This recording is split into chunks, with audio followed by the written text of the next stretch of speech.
it's Beth Webster here, over 65 and talking. I'm talking to you. I'll go as low as 55, but you better have some sun damage. Okay, this one is about Eric Clapton and me, and how he changed one of his cardinal rules that he lived by for me, just me. Okay, so this is how the story begins. Okay, so my kids were little. We lived in a neighborhood, a very serious school district.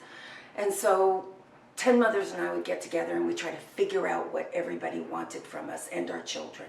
And it was so high pressure. So we'd meet once a week and we'd decompress. And somebody heard about a science project, somebody else heard about whatever. You know, you can't wear boots in the playground, you can't do this, you can't do that.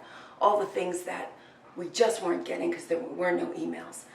So we would meet at bagel shops all over the area. Everywhere we met would close down within like 6 months.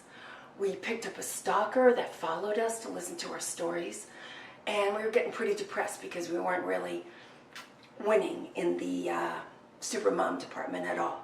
And we started reminiscing about what we'd missed.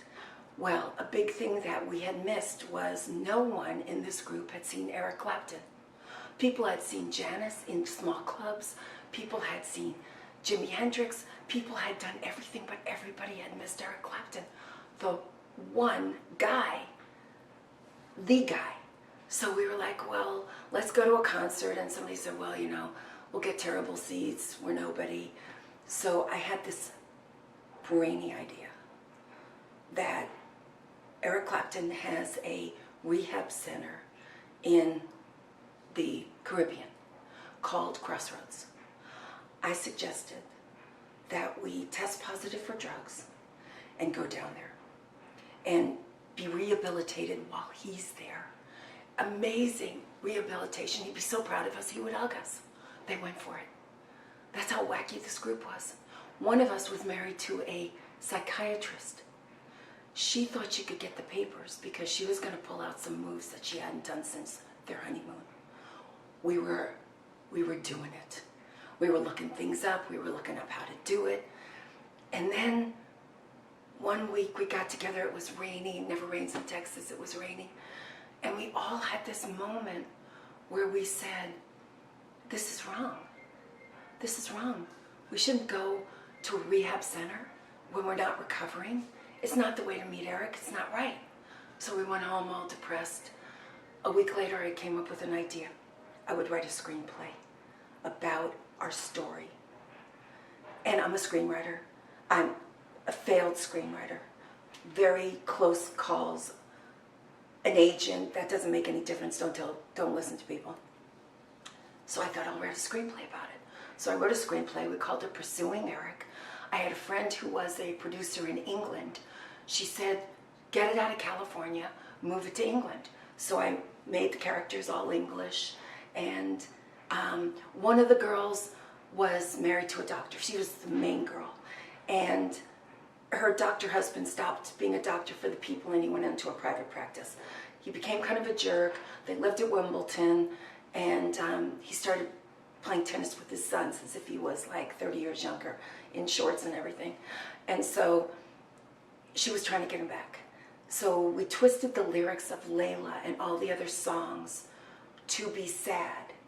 So instead of Layla having the guy on his knees trying to get her, now Layla was on her knees because she was 48 and he was 48 and he looked 28. And all the other songs, we just twisted up all the lyrics. And I gave it to her, the producer, and she knew Eric's lawyer. He didn't have an agent, he had a lawyer. She gave it to the lawyer. I mean, I'm like sitting in this like dream, and it's starting to happen. So Eric reads it, the agent reads it, they like it, they're gonna bring it to LA. He's gonna fly it over. It's on Eric Clapton's lap. My screenplay, Pursuing Eric, is on Eric Clapton's lap for hours, going across the ocean to California. It's a dream come true. And one of his cardinal rules was that he would never be anything but a musician. He wouldn't be in a movie, he wouldn't be part of a movie, he wouldn't be part of a book. But this script talked to him because he had these friends who were in the EastEnders, and they could do these roles. And he wanted his friends to work, and they weren't getting roles at 48, so he's a nice guy. And he liked it. And the only promise we had to make him was that he would not have to go to the premiere. I'm like, I can do that. So he says he's going to get a green light. Going across the ocean, I'm on pins and needles. The producer's a little upset that the script got out of her hands, but it's Eric Clapton, right? He goes to Warner Brothers. He meets with the music people, and they're talking. It's a little contentious because he should be doing more concerts, but he's tired. He's got all these kids now with his new wife, and he doesn't want to leave her. So that ends, and that ends pretty okay. And then the guy goes, what else are you doing here? He sees the thing on his lap. Eric says, I have the script, and I'm taking it across the street to the movie people.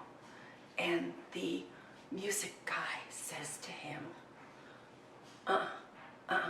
Eric, you can't do that.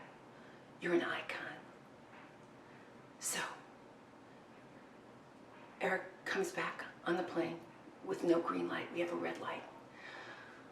Get a letter from his lawyer saying,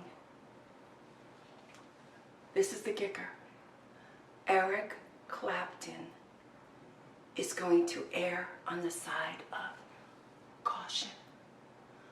The one time in his life, he's going to err on the side of caution.